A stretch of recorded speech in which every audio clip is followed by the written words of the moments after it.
What's going on, everybody? Howard Bender here from Fantasy Alarm. Believe it or not, it's fantasy football draft season. Yeah, already. Dynasty startup leagues, rookie drafts, large field best ball tournaments, even season-long large field tournaments, mostly high stakes, they're all drafting right now. So in order to get you properly prepared, Fantasy Alarm has already launched the 2025 version of our award-winning fantasy football draft guide, and it is absolutely loaded. Rookies, sleepers, busts, draft strategy articles, cheat sheets that you're going to need, everything you could possibly want from a draft guide, we've got it here. But what I wanted to do today was kind of talk to you a little bit about player rankings. They're there. Don't worry about it. Not only do we have our dynamic tier rankings, the yin-yang strategy that Andrew Cooper talks about, but we've also got rankings for standard leagues, full point PPR, half point PPR. I even put together a top 200 and a top 200 super flex as well. But one of the tricky parts about ranking players now, here in June, as opposed to doing it further into training camp, is that there's still a lot of speculation. What's going on with the offensive schemes? Is the coaching movement there? Is there a change in personnel? All of these things come into a factor when you're putting your rankings together. And you know what? I kind of found that there were certain players who are a little bit more difficult to rank right now because we still need to watch what goes on the rest of training camp. And so today I'm bringing you my top 5 most difficult players to rank in fantasy football. And it starts at the quarterback position with Josh Allen. Really? Josh Allen? I hear you. Everybody else has him ranked number 1. Apparently I don't, and I'll tell you why.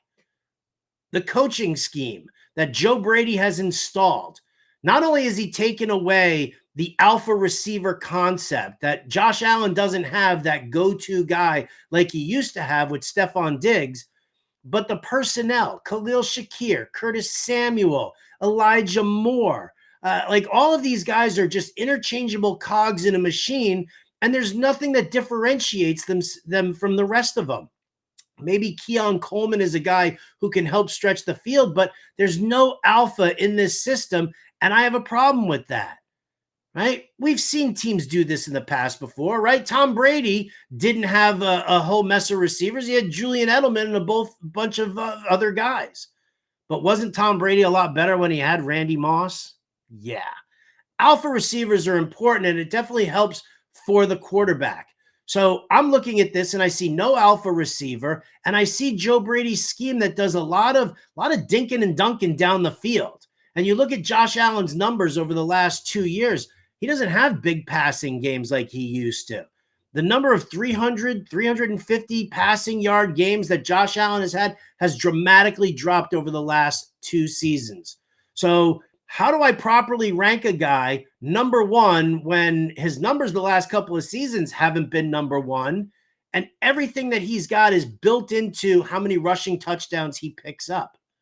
So I have an issue with that, especially when you're looking at him next to somebody like Lamar Jackson, who does it all, who doesn't even get the rushing touchdown numbers that Josh Allen has taken.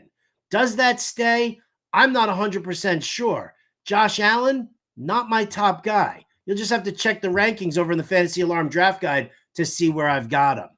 Another guy I want to look at here, Alvin Kamara. Now, here's an issue that I have, and it's based on the coaching scheme. Kamara has made his bones as a pass-catching running back. He does go between the tackles, but his most effective work has been in an outside zone running scheme as well as in the passing attack. Well, Kellen Moore is now the head coach of the New Orleans Saints. He's also going to be an offensive coordinator and play caller. And if there's anything that we've learned about Kellen Moore over the years, he doesn't favor passing to the running backs. We saw Kellen Moore in Dallas gyp Tony Pollard out of a number of targets. We watched him go to the Los Angeles Chargers and turn an all-pro Austin Eckler into an also-ran, I'm not really interested in this guy. He went to the Philadelphia Eagles last year, and while Saquon Barkley, an absolute beast and a perfect candidate for a Kellen Moore system, because he goes between the tackles more often. He is a power runner, which is what Kellen Moore likes. And Saquon Barkley only had 53 targets last season. 53. It wasn't about chasing the record. It was about the system. So now I look at Kellen Moore, Alvin Kamara. Does some of the extra work go to Devin Neal? How much passing work will Alvin Kamara get in this scheme? And that makes it very difficult to rank him. At the wide receiver position, I'm looking at DK Metcalf. Oh, problems here. Aaron Rodgers, he's in town. So we all know that Rodgers loves to pass the ball. Probably going to be at odds with Arthur Smith, who wants to run the football nonstop. And I think that there's going to create some friction in here. Now, I love DK Metcalf. I think he is an absolute peak physical specimen. He is fast. He's got good hands. He can go up and get contested catches. I love that. But one of the things that I always kind of worry about, and we saw this with Aaron Rodgers when he was with Garrett Wilson, Aaron Rodgers likes to throw the ball to a particular spot on the field, and he expects his receivers to be there. He's got the receivers reading the defense. He's reading the defense. And if the two of them are on the same page, well, then he hits the guy in stride or at that spot on the field. But how many times did we see a receiver go this way and Rodgers went that way? Only to hear Rodgers sit and constantly complain about it. If he doesn't have the personnel that he wants on the field, if he's not connecting with the receiver, well, what's he going to do? He's going to force another trade of Devontae Adams? Is he going to ask the Jets for Alan Lazard? Are we going to see a resurgence of Randall Cobb? I love DK Metcalf, but he is the only receiver in town. He's going to draw the extra coverage. And if he's not on the same page as Aaron Rodgers, we could be in trouble. The other wide receiver I want to talk about here is Stefon Diggs. Now, I'm not going to sit here and get into the off-field issues. That is problematic. What I'm looking at here is how is Stefon Diggs going to join the New England Patriots? He should be the alpha receiver. Now, he's coming back from a knee injury, and there are questions and rumors that maybe he misses some time. Somebody actually speculated that he wasn't going to be back until week 4. I think that's a little bit too much. But Stefon Diggs, nevertheless, does have some issues with coming back from this knee problem. Not to mention the fact that we also got Josh McDaniels' offense.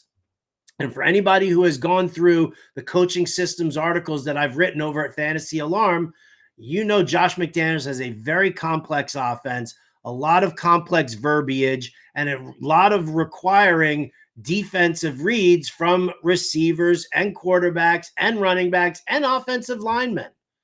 So you've got all of this taking place in a Josh McDaniels offense. Is Stefon Diggs going to be able to be that guy?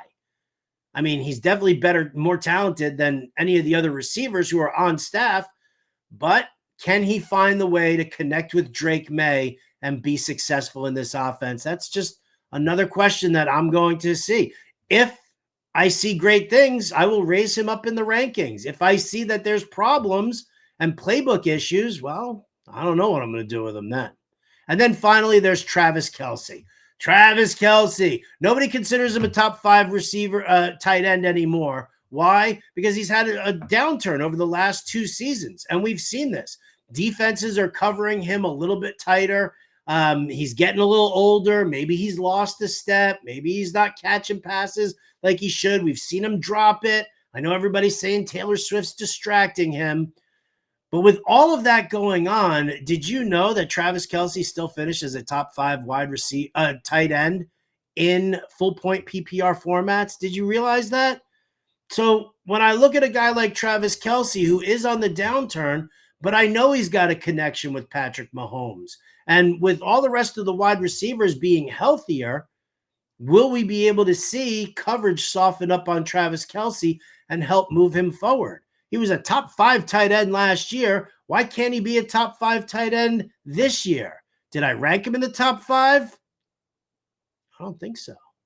Again, you'll just have to go check out Fantasy Alarm Draft Guide and see all of that. But there's just some food for thought. Take this with you. Go get the draft guide, fantasyalarm.com/NFL draft guide. This QR code. I've got an article about these 5 players that's free over at fantasyalarm.com as well. So you can go check out that article, pick up the draft guide, and dominate this entire fantasy football season. I'm Howard Bender. We'll see y'all in the money this year.